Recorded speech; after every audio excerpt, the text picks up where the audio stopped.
Azer bi ak li nga xam ne daanaka moo ci samp mooy li nga xam ne daanaka moo di coow li nga xam ne jóg na ndax ci fàttali bu njëkk ba dafa am loo xam ne daanaka moo ci tegu woon mooy moom Thierno Alassane Sall dafa def ay sorties yoo xam ne yu bëree bëri la mais requêtam en tant que élu parlementaire mooy que ne nañu fexe leeral ces 37 milliards pour ñu mën a xam lan moo tax carrément bi projet bi juddoo ba léegi te virement bi 37 milliards pour ñu démarrer ko door na il y a de cela presque 1 an et quelques te ba léegi Sénégal yi gisaguñ ne village yi nga xam ne moom la ñu waroon électrifier moom mu jàpp ne matagul te xaalis boobu dafa mel ni am na yeneen virement yoo xam ne jot na caa juddu mu jàppoon na ne loolu leeral war na ci mën a am mais moom en personne aussi mu sànjaafu ci benn travail boo xam ne parlementaire moom la doon pour ne lii ak lii moom la ci génnee déclaration bu mujj bi nga xam ne amal na ko mu di point de presse dafa dellu si waat par rapport à ces 37 milliards limal Sénégal yi compte bi nga xam ne fa lañ ko déposé mais bañ ko fa déposé aussi yeneen transfert yi nga xamante ni jot na ci am mu jàpp nag ne lan moo war a mën a tax ñi déposer xaalis pour faire un projet de tel et de tel dans un pays ba pare encore ñi jël xaalis boobu di ko defal ay transfert ci yeneen compte yoo xam ne wuute na sax ak réewum Sénégal loolu daal moom la teg sur la table ne enquête war na ci mën a am moom mu jàpp ne c'est comme si dañoo def déviation par rapport ak objectif li nga xam ne moo di wàllum 37 milliards yi te muy concerner l'affaire Azer pour électrifier des villages à l'intérieur du Sénégal bi loolu amee nag ñii ñoom tam li ñu gis ba jot na caa bokkee ne lu bare dafa mel ni daal dafa siiwal lu mu wartu siiwal mooy maanaam ci déballage yi mu doon def non seulement dafa doon loo xam ne duural na ci ñi nga xam ne ñoo di waa waa Azer Pao EPC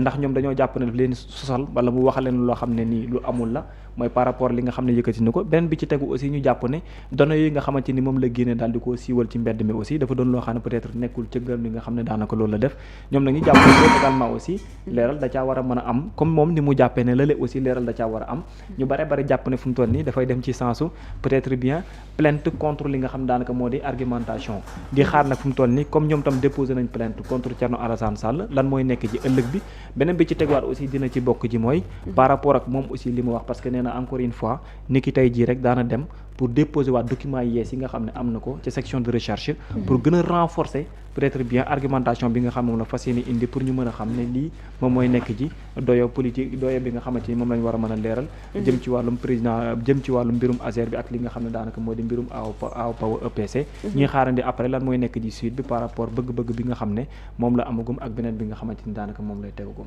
jërëjëf Babacar ci leeral yi Bira mu mel ni rek l'affaire Azer n'a pas fini de faire débat ak cette nouvelle plainte déposée contre Thierno Alassane Sall. waaw bon lii nag dama jàpp ni c'est une suite logique puisque moom Thierno Alassane député président du parti République des Valeurs moom boobu ba léegi moom moo nekkoon di ñu xibaar ci wàllum li mu jàpp ni dafa am njuuj njaaj ci xaalisu Sénégal jaar foofee ca kër googu di Azer boobee ba léegi moom moo ci doon addu boo xoolee Thierno Alassane le 24 juin 2026 la demoon fële ca pôle judiciaire financier ngir ñu déglu ko ngir mu déposer fa plainte contre X moom moo njëkk a déposer plainte contre X X boobu ba léegi xamaguñu kan la parce que jusqu'à présent ci ay waxaguñu kan moo sàcc suñu xaalis kan moo rawale suñu xaalis waaye xam na yan banque lañ ko déposer ak yan transaction moo jot a xew mais ba léegi xamul sàcc xaalis bi waaw ak ñan ñoo ko seqoon. waaw jàpp na ni mais daal ku rawale daal la ñu xamagul. waaw jàpp na ni. fan la xaalis bi dugg. parce que dafa juin 2024 ba ñu ngi ci bul fàtte ñu ngi ci juin 2000 jeudi 24 juin non tey le jeudi 24 juin moom le 16 octobre 2025 la déposé woon plainte contre X. le 16 octobre 2025 la déposé woon plainte contre X. bientôt un an. ci diggante bi. woo nañ ko fi ñaata auditionné nañ ko fi je pense 2 fois. su ma juumul 2 fois ñu déglu ko mais tamit boobu léegi tamit toogul di xaar. dem na fi Espagne def na fi ay photo moom aussi def na ay yëfu boppam delluwaat na fi ñëwaat nee na am na ay documents yu ko justice espagnole wax ñu xëy ni ko ah bon justice espagnole moo la ko jox mu ni non ay documents yu jógee Espagne. léegi ba léegi bon mu ngi expliquer affaire bi évolution taxu ko bëri lool boobu ba léegi daf na ci nag lu toll ci ay conférence de presse woote na ci maintes reprises journalistes yi ñëw muy wax la mu waxoon te bu demee ca pupitre assemblée nationale bi aussi même kàddu yi lay reprendre mu nekk daal dossier boo xam te ni mën nañ jàpp ni moom Thierno Alassane moom dossier am la parce que vraiment dossier bu am solo la te ñor na ko trop parce que tamit nee na 37 milliards dafa bëri daal te faw ñu xam fu mu dugg d'accord mu nekk li nga xamante ni puisque déposé na plainte contre X ci diggante bi aussi wax na fi wax ba tudd xoose léegi nag comme tamit beneen xoose bu Sénégal di Jean Michel moom boobu ba léegi moom nanguwul tudd Jean Michel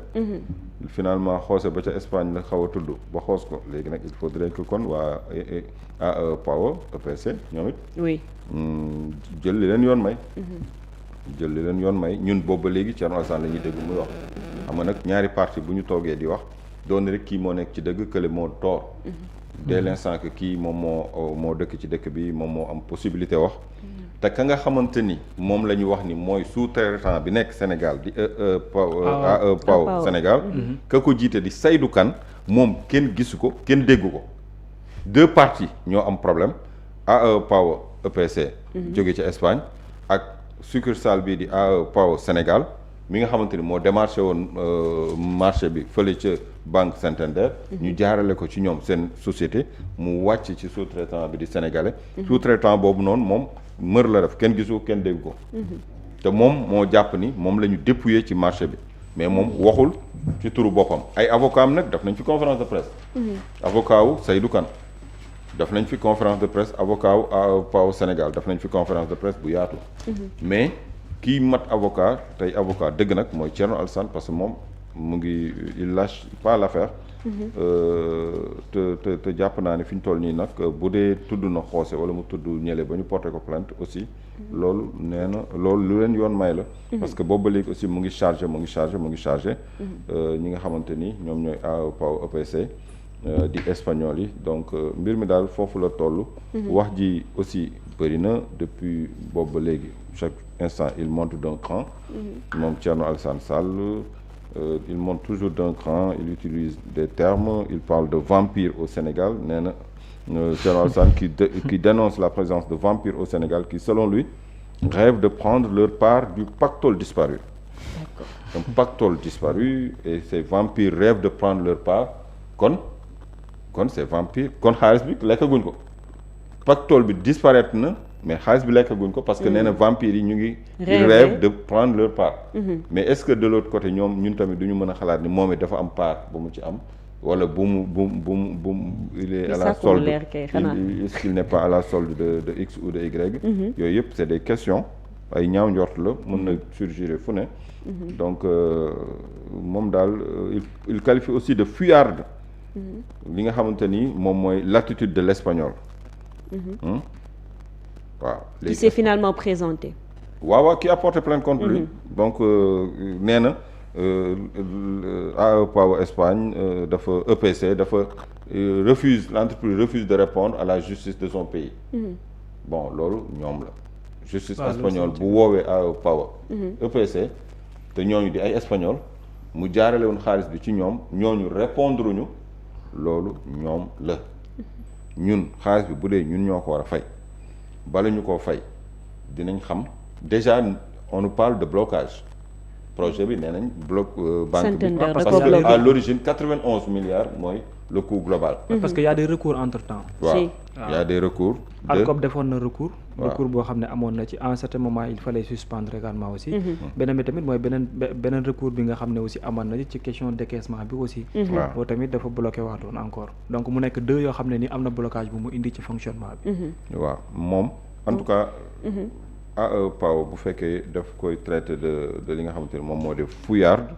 maanaam que dafa daw bañ a répondre justice su réewam moom Thierno Alassane il va répondre à la justice de son pays puisque déposé na plainte contre X puisque moom plainte nañ ko ci ay tuumaal yi nga xamante ne tuumaal na ko benn société donc nañu am yaakaar rek ni yëf yi dina avancer ñu xam ku ci nekk la ngay wax ndax lu la wóor te wér la wala li ngay wax da nga koy def ci ay tuuma te tegul fenn su boobaa lu war yoon dina ko def mais lu mu ci mën di doon man jàpp naa ni dossier boobu noonu ñi ciy wax yëpp wax ji li muy bëri yëpp ku ci nekk yaa ngi ciy wax mais am na loo xamante ni bëggoo koo wax parce que da ngay bañ a risqué. pourquoi nag mu am benn risque boo xamante ni ku ci nekk. parce que koy daw xaalis bi sàcc nañu xaalisu Sénégal milliardu Sénégal waa léegi wax ñu kan moo ko sàcc il faut citer des noms ni diw moo ko sàcc parce que yow daaw apparemment li nga ci xam bëri na lool mais tamit mënoo toog plus d'un an naan ñu xaalis bi xam naa banques yi mu transité xam naa ci loxo yi mu bëgg a àgg. wala vampires yi tapis bëgg cee cëru tout ça aussi c'est bien beau mais il faut que parfois aussi. nga jox ñu lu concret ci ñan ñooy sàcc yi. ñu xam leen nga gën a indiquer justice ñan ñooy sàcc yi. mu bañ a rek nekk di wër ay fantôme ak ay vampire na vampire am tur am sant comme ça affaire bi ci lay gën a yenu maanaa daal je pense bien mais daal lu mu ci mën di doon en tant que citoyen jàpp naa ne yëf yi am na lu ciy lëndëm man jàpp naa ne am na lu ciy lëndëm mais la cay lëndëm dëggantaan kan moo ko war a leeral ak ñi ciy wax boobu ba léegi ndax dañuy wax pour intérêt Sénégal xaalisu Sénégal wala dañuy wax pour intérêt benn quelqu'un qui a été dépouillé te mu jàpp ni projet bi moom force da ciy dellu si wala projet bi du avancé ndax y a beaucoup d'argent en jeu te moom loolu xalaatul benn yoon koppar yooyu ñu koy xañ est-ce que ñiy wax dañuy wax pour intérêt benn camp wala dañuy wax pour intérêt Sénégal parce que Jean-Michel moom boo ko dégloo il est tellement sûr de lui il est tellement droit dans ses bottes que li mu leen wax leer na xaalis yëguma fu ñu koy décaissé parce que ba may ñëw décaissé ngeen xaalis signé wu ma ndax ke ma wuutu moo signé woon léegi lan moo tax Baba Diallo kenn du ko cité ci mbir mi te kuy wax tuddal sama tur te moo signé Baba Diallo moo signé yéen keroog ba waajoo di génne livre am nee na da doon wax ci Azer te Azer livre ba ca fin ba da doon laajte fu xaalis Sénégal jaar bind livre ba ca fin ba amoo loo ñuy laaj lu dul ñun li ñuy laaj ñun li ñuy laaj nga ñuy laaj bind livre lëmb man livre boobu kan moo koy jënd non booy jënd livre da ngay yaakaar ni dañ la ci xibaar lu bees am na lu bees non lan moo ci bees am lu bees décaissement beeg ban décaissement mais loolu la Thierno di wax depuis un an perspective la ubbi perspective non Thierno depuis un an loolu la ñuy wax décaissé nañu xam nañ ni décaissé nañu Jean-Michel nee na moom signé wul ba muy yegg si fekk na signature am na ku signé Baba Diallo ancien directeur Azer waaw pour ñu décaissé moom ba muy ñëw moom bañ na ko dafa marqué territoire am ni fii laa tàmbalee laaj leen ma fi ma tàmbalee jëm kanam may la ci gannaaw fekkee ma moom Jean-Michel leeral nee na nag maa ngi xaar ba ñu tudd ma ci te booba léegi kenn narawul tudd Jean boobu finalement xoose sax la ñu mujj xool daal xam naa ni kii comme dëkkul ci dëkk bi baa ñu xoos ko xool lu muy joxe mais en tant que citoyen tamit nañu leeral il faut qu'on sache quoi xaalis bi fu mu dugg lan moo tax ñi signé est-ce que waroon nañu signé est-ce que ba ñuy signé la ñu signé jaar na yoon léegi bu dee la ñu signé woon jaarul yoon dëppul ci yoon mais kooku noonu signé il faut que ñu woo ko mu wax ñu luy waral mu signé explication yaa signé ñu décaissé te la nga signé est-ce que wóor na est-ce que toutes les conditions étaient remplies pour signature mën a am mais kenn du tudd turam taas moom du tudd Baba Diallo du tudd Seydou Kane man ñaar ñooñu aussi jaaxal na lu tax du leen tudd mais dafa jàpp ne parce que peut-être que dafa jàpp ni fi ñu war a mën a enquête bi côté bii la waaw Mouhamadou Diallo par rapport ak dossier Azer bi nga xam ne bu chaque jour ak lu bees nga xam ne ñu ngi ko ciy indil ak chef d'inculpation yi nga xam ne diis na loolu tañ teg ko ci kaw taas ban jàngat nga ci am waaw bon je pense que léegi la balle est dans le camp de la justice parce que benn dossier 50 000 plaintes il faudrait que nag justice def liggéeyam si mbir mi man je pense que fondamentalement fa la mbir yi war a toll quoi TAS a porté plainte démb maître Kabou bi ñuy saluer di ko remercier au passage parce que taxawuñu suñu confrère bu baax a baax ainsi que tous les autres avocats maître Taha ak ñoom maître Abdinane Ndiaye ak avocat yi nga xam te ni soxna yu baax yooyu nga xam ne défendre na suñu confrère bu baax a baax démb tas na foofu noonu au tribunal mu ñëw porte plainte dem donc il y a beaucoup de plaintes léegi nañ jël plainte yooyu rek pour une bonne administration de la justice comme ñoom noonu la koy pour une bonne administration de la justice nañ jël plainte yooyu def jonction ñu def ko benn dossier muy dossier Azer ñu leeral ko d'accord voilà comme ça ñu teg ko à terre d'accord jërëjëf Mouhamadou Diallo vraiment le dossier Azer à terre waaw maanaam ñu leeral ko quoi voilà c'est ça c'est-à-dire que le problème fi muy nekk mooy c'est-à-dire dans ce dossier bu ñu ko leeralee boobaa TAS ci lan lay jafandu pour mën a exister tamit di def à la une des jours. muuti leneen rek. ba pare conférence de presse même costume bi lay. non mais xam nga non da ci am lu bëri. waaw mais je dis même couleur yi quoi. waaw mais da nga yaakaar ne benn bi la sax. bleu bi la non. waaw bleu bi waaw même couleur bi quoi. finalement da nga yaakaar ne benn bi la sax. dossier bi da nga koy jàppee ne dossier bi tronc bi mooy mbirum Azer léegi branche yi moom ngay jàppee plainte yi. waaw ñoo bokk fu ñu soxee ko waaye benn bokku ci sa morom jëm waay. d'accord. xam nga déjà pour nga jëlaat ne branche yëpp da nga koy boolewaat pour mu nekkaat c'est-à-dire tronc dafay nekk un problème. parce que jëm waay nekkul benn. xam nga man même Thierno Alassane Sall dernière déclaration bi mu def nii indi ay këyit nii il nous apprend rien. rien du nouveau il nous a rien appris. man loolu laa gëm parce que man quand je l'ai écouté réellement ak déballage et tout je me suis dit juste que yow li ngay wax ni ça n'a rien à voir ak li Sénégalais bëgg a xam ñun ce que l'on veut savoir réellement mooy est-ce que carrément le financement des 37 milliards du maanaam participer na oui ou non ci projet bi pour ñu concrétiser ko par contre tey je vous donne l'exemple bu Seneweb si ñëwoon ak contrat état du Sénégal ne ko dama bëgg nga formel ma 50 journalistes ñoom ñaar ñu waxtaan ba juboo Seneweb ne ko 40 milliards nga may fay état du Sénégal jël 40 milliards viréel ci compte Seneweb Seneweb jël 40 milliards yi jox Mohamed Diallo 10 jox ma 20 jox Bira 4 jox Omzito 8 jox Omar Pène 4 jox la nangam. yéex nga maa jox de. lan moo ci yoonu état du Sénégal. 40 milliards yi mu jox Seneweb séddale ñu ko ñun lan moo ci yoonam. xam nga lan la état du Sénégal war a lijjanti diggante moom ak Seneweb na ko formel ces 50 journalistes ba ne ko am les 50 sont là mais 40 milliards yi mu jox Seneweb fi ko Seneweb dugal ak kan la ko jox ak keneen la ko jox ak fu mu ko jox yoonu état du Sénégal nekku ci moom li mu war a lijjanti lenn la mooy est-ce que Seneweb mu ngi ci yoonu jox ma samay 50 journalistes oui ou non. quant à xaalis bi fii la ko dugal ak fële la ko renvoyé ak leneen la ko def ak moom sa yoon nekku ci. te déballage bu mujj bi ma gis ni exemple typique bi moom lay joxe léegi beneen bi ci teguwaat encore mooy su fekkente ni tey da nga sëkk ak yow diggante comme par exemple Seneweb jël loolu def ko ba pare Bira ñëw taxaw fële naan Seneweb compte bancaire am tel génne na ci envoyé ke tel nangam envoyé tel nangam. mais bu neexee Seneweb mu ne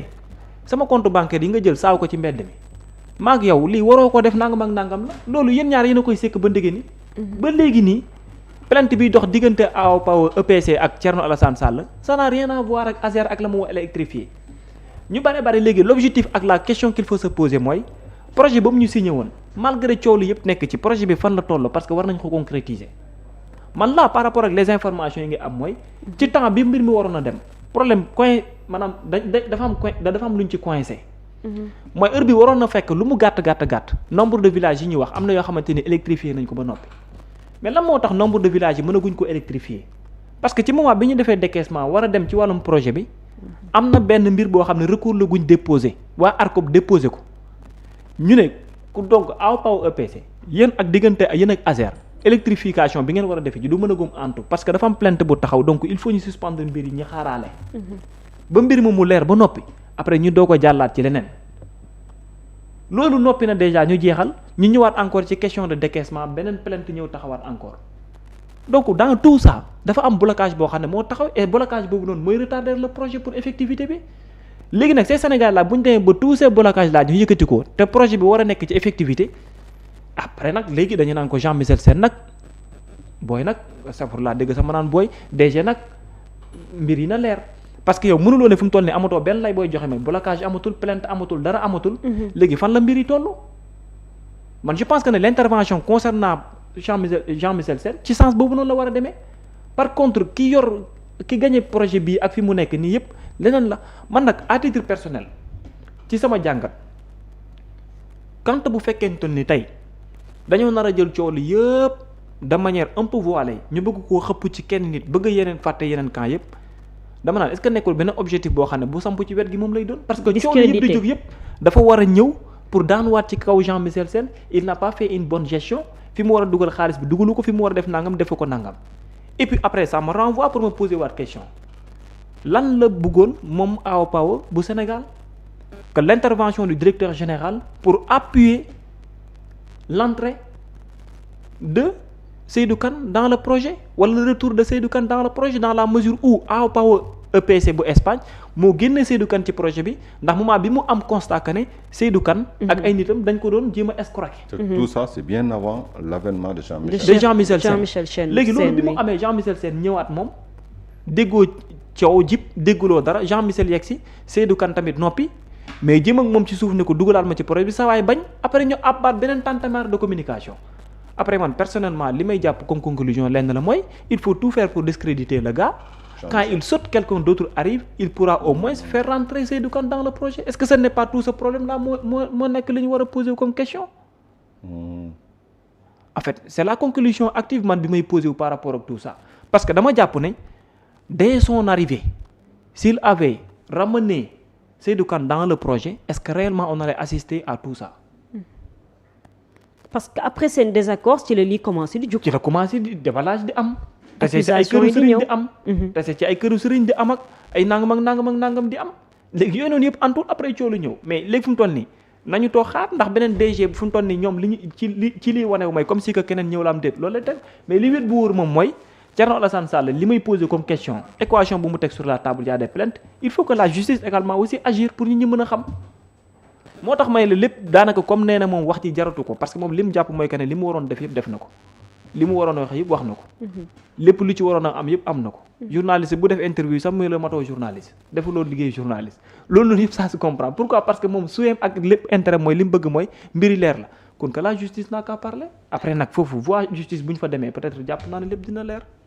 jërëjëf Babacar Kébé Diallo wala Bira amoo leen loolu ci yokk ñu tëj. son excellence. kon bàyyi kilifa gi wax.